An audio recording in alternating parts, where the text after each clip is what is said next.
Hello guys, welcome to our channel Random Dictation. Subscribe our channel for more dictations on daily basis. Ready?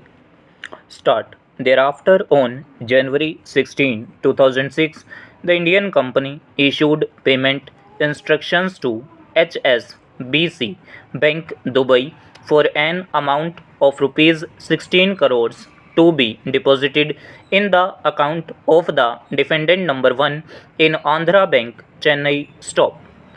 According to the plaintiff's contribution was towards equity share capital held by defendant numbers 3 and 4 stop.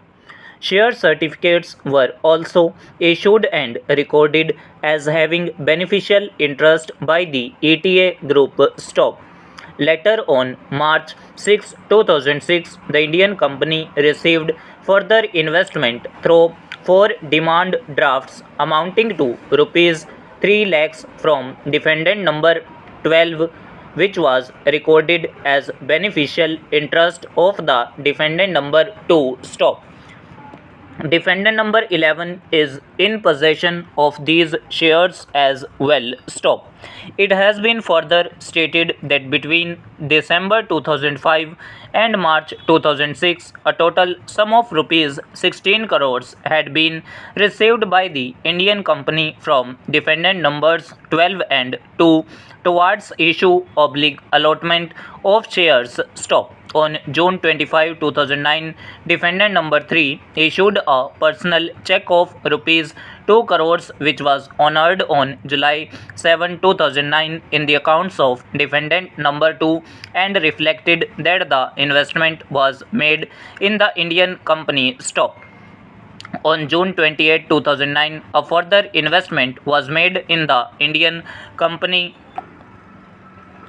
by defendant number 12 to the tune of rupees 2 crores through payment instructions to Emirates Bank to debit the same, which was actually credited on July 1, 2009 stop. In 2011, two investments were made on December 26, 2011 to the tune of rupees 18 crores by payment instructions to Bank of Baroda, debiting the account of defendant number 12 and crediting the account of the Indian company Stop Para.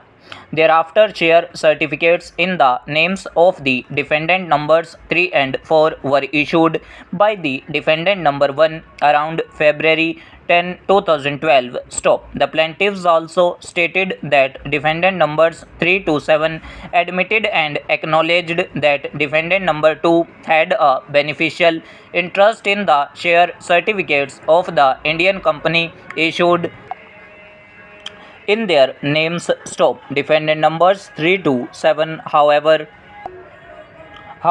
do not have physical possession of these 2,70,000 shares, the same being held by defendant number 11. Stop. It was also contended in the plaint that defendant blank had share transfer forms of the company Stop Para. Accordingly, it was urged that defendant number 2 has a beneficial interest over the shares of the defendant number 1 but held in the names of defendant numbers 3 to 7. Stop. It was further urged in the plaint that deconsolidation of the accounts and businesses of defendant number 2 with that of defendant number 11 was effected in 2016 with retrospective effect from 2014. Stop. The same was on account of defendant numbers 3, 4 and 7 to sign the financial statements of defendant number 2. Stop. It was also urged that till the time the Indian company had requirements for funds, the interest of defendant number 2 was acknowledged and it was stopped subsequently. Stop.